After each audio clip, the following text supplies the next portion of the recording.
Hi, and welcome back to Community Hotline. I'm Monica Weitzel, and we're here in Gresham at MetroEast Community Media. Glad you stayed with us, because now we're going to be talking with the Committee for the Future of Damascus. And if you're like me, you didn't have a clue what that meant, so we're going to find out tonight. With me tonight, I have Louise Nielsen, who's the board chair, and Sharon Huffman, the board vice chair. Thanks for being here, ladies. So I was amazed when I went on your website, because I thought, no, this is probably a political campaign of some kind, which is fine, but you do a whole lot of really cool things that are not in the political arena at all. Could one of you give me a little history about your committee and why you were formed? Sure. It was originally formed in around the year 2000 by a group of people who their goal, their aim was to help Damascus become incorporated. Yes. And they worked diligently. I mean, met weekly. They did a lot of things. They just worked It's a hard. big undertaking, isn't it? Yes, and they reached their goal in about, what was it, 2004, and then they kept the nonprofit status for a few years, and weren't quite sure what to do with it. And then through a series of events, some of us met with them in about 2010, because they were at a point where they had to decide if they were going to continue paying the state money to retain the 501c3 or turn it over to somebody. And so a few of us met with them, and then they decided that what we had in mind was congruent with their values. Good. And then we had a formal board meeting where some of us were elected to fulfill the offices that they had been maintained. Right. And that was in April of 2011. Okay, so not that long ago. No. But you would have had to get a whole new mission and everything, didn't you? I mean, we did. Mission, yeah, we did. There was a real upheaval to. I mean, it's like, yes, it's an existing nonprofit, but you had to get a new mission and your vision and your, make sure the people on the board are behind that. And yeah. Well, and the new configuration came out of a series of 2 or 3 community ecology workshops that were sponsored by the city of Damascus and Sarah Architects, particularly Tim Smith. I want to give him credit for this idea of being sustainable. And so how can a community be sustainable? And so we broke into interest groups around different kinds of things, around cultural and artistic ways to provide for the local community, and then also things like recycling and the practical side of it. But also things like algae farms and other kinds of things. And then one of the groups was a community center. And then in our discussions we found that, well, wait a minute, if we had a community center, these things could fall under that. And the idea of community gardens and having a farmer's market and those kinds of, using local produce. And so when we went to the original group and said, these are the kinds of things we wanted to do, then they were approved of that. And so our tagline is about sustainable Damascus. And it's to do projects and activities that bring community to the area. And not just Damascus, but surrounding communities, so Boring and Estacada and that. So that's a really positive, fun kind of a organization to be associated with, I would think. Well, we think so. We have a good time. Tell me some of the things that you do. Besides, you have the farmers market, correct? Right. You have the community gardens. Do you have community gardens? Single community garden. Yeah. What other things? Maybe you could tell me what other things you have. Well, my thrust is membership and coordinating new people and engaging our current members. And our annual fundraising event is coming up September 20th and 21st, which is a really, really large rummage sale. We had our first one last year. We were extremely successful. Oh, good. And we probably have 4 times what we had last year. Really? This year. That's a lot of stuff. All of it came from the community, all donated. And we are so excited. I mean, it tells us that our community really is coming together. So do people come from all over? They do, all over Portland, yes. It's a big rummage sale. It's going to be big. So where is it held? It's going to be on Vogel, 18305. 18305 Vogel Road. Is that like a farm or? It is a 14.5 acre property with a house on it and some outbuildings, and we'll be in the outbuildings, which are good. almost 15,000 square feet. So wow. we've got a Oh. lot of room, 1,500 square feet. 1,500. It's like, Yeah. whoa. Yeah, And we have a that's lot of room though. Yeah. Yeah. Oh, yeah. I mean, if you think of the footprint of a house, it's 1,500 square Yeah, feet. right. That's You know, average. so, Yeah. and if I can brag on Sharon, Please a do. year ago, we had a meeting. We had not been incorporated, in this group long, and folks had come to us as the board and said we want to do a farmers market, and we were very supportive. And part of we see our mission is to be an umbrella organization for people who want to start up things but need the 501c3 yeah, designation. that's perfect. Yeah, Yeah, that's and to perfect. get grants and I things like that, yeah. So when the market people came and said we want to do this, and we're all excited, and that happens on Thursday afternoons across from the Safeway store on Foster, just right in downtown Damascus. Then we needed to get insurance. Cover the market. And board insurance, liability, and everything. And the insurance was about $1,500, and it was in 3 payments. And we had, as a board, you weren't on the board yet. We had about $500, and so we signed to get the insurance as an Making act one of faith, payment. to get the market off the ground. And Sharon was at a membership meeting that we had. Okay, now we got to generate some money, and she says, "Well, let's have a rummage sale." Oh, it was your idea to do the rummage sale. Inside a month, this woman put on this with a lot of help. I mean, it brought people yeah, together I'm to sure, do this, but to generate the money to pay the insurance to Wow. have the market. You're a good person to have on a committee. I can tell that. Yeah, That's so great. It was a lot of fun. I'm sure it was, but still a lot of work. And- It's a lot of work. yeah, and so the idea of doing it this year was, well, yeah, let's do it, and it's I think 3 or 4 times as Oh, big. it's grown. It's huge. So why should people in Portland or Gresham or any other area, Beaverton, Hillsborough, why should they come out to Damascus? What makes this rummage sale special? Great buys, Really? What kind of stuff do you have? fabulous donations, terra casa, a lot of home decor, Yeah. a lot of tools, a lot of exercise equipment. We have a whole huge punching bag, Really? brand new. Wow. We have Christmas items. We have clothes. We have furniture. Yeah. I mean, Yeah. and there's Lamps. and it's still coming. Yeah, and this is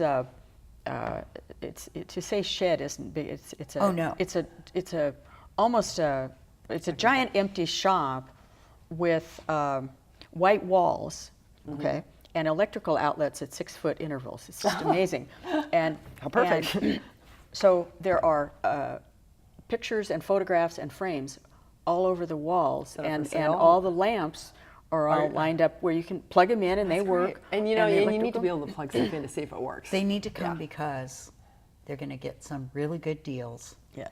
What we don't sell, we don't make any money on. And so that's my philosophy. And Frontier Communications is bringing in their community outreach mobile truck, and we'll have free coffee, Oh, nice. ice cream, and candy and candy. on Friday. On Friday. Compliments of them. Nice. Yes, They're very good- They're nice. good people. Yeah. Yeah. And Terra Casa is the shop in Damascus that has all this wonderful home decor Yes. and pots and things. So that's they She's a donate. huge supporter. So does she donate? She I mean, is it donates used things? Is furniture, that- I mean, it's- decor, empties their warehouse. incredible.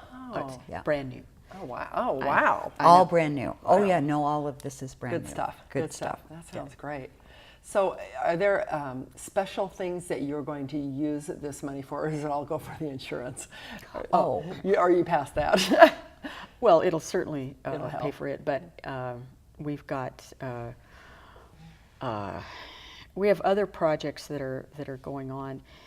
We've got some new community enrichment classes that Give me we're an starting example to what a offer. community enrichment class would be. Well, we've got like a family nature walk. Okay. And somebody wants to offer, one of our board members is fluent in Spanish and is offering ESL classes to people in the community who are Spanish speakers to improve their English. Yeah, that's great. And also then for people, now what we're finding is when people read our flyer on it, they say, well, we want to learn Spanish. Yeah. And so you get together and you talk, and there you go. Right, and we want to have childcare, and we need Spanish English picture dictionaries for the kids, things like that. And so we get grants for some of these things, but we do need ongoing budget. Sure. Expenses money. Another thing we're doing is partnering with Chris Tabor, who's another person in Damascus who has some waterfront property on the Clackamas that is, her property is kind of a triangle, and so she's got a lot of waterfront, which is below. With her. Actually, I'll have to ask you about that later. But, yeah, and it's because she was in the industry, but a lot of it is below the floodplain. Wow. But what she wants to do is, and the Oregon Wildlife Federation is collaborating with her to offer citizen scientists opportunities. So the Montessori, Lewis and Clark Montessori School in Damascus is going to be coming there weekly so that their kids can go out and identify beaver tracks and look for nutria and do, and have fun for the kids too, while they're learning something at the same time. and they want to get a observation platform, and she got a small grant to get those night trip camoras. Oh yeah, So when an animal comes out in the nighttime, you can capture it on film. That's great. And just getting 2 of those, and there's talk of getting a yurt so that the kids can have an indoor place. So you can have their crackers and juice. Well, and these are also the middle school kids, and then there's a lot of projects that are blossoming because we're offering the seed money and ideas, and people can come forward and say, oh, I've got this idea, and we say, go for it.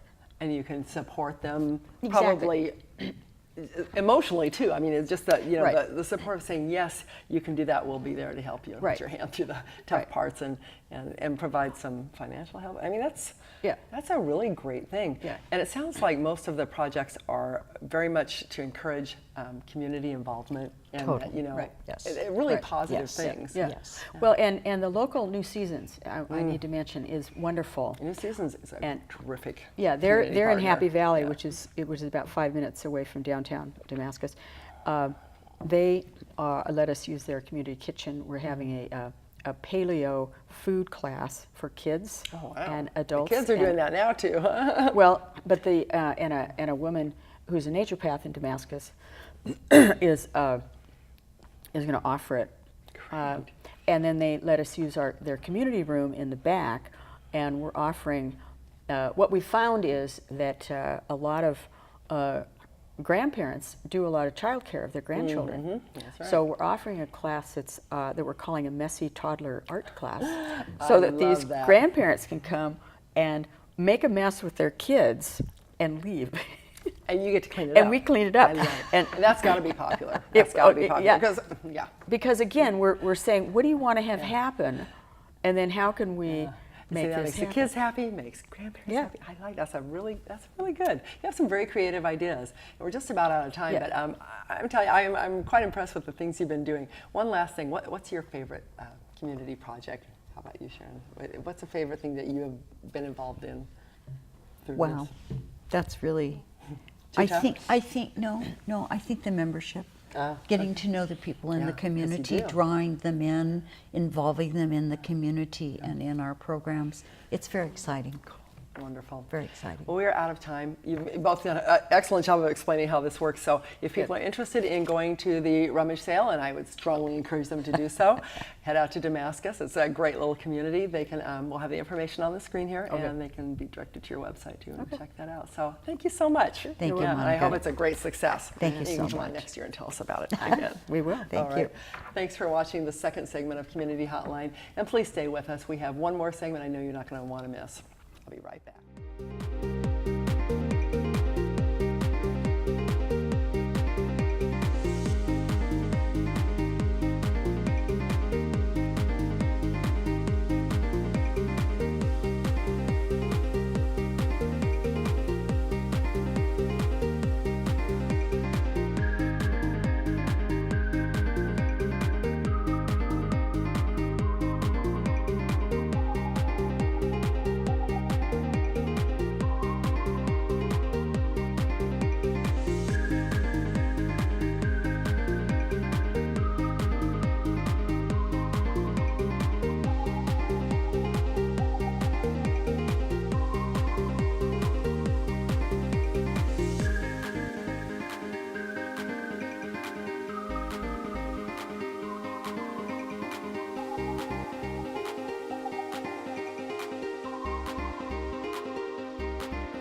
My favorite thing about community media is how people find their voice and tell their story. It's the message of, by, and for a community.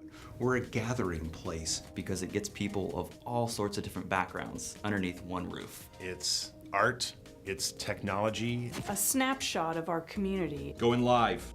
In 3, 2, 1.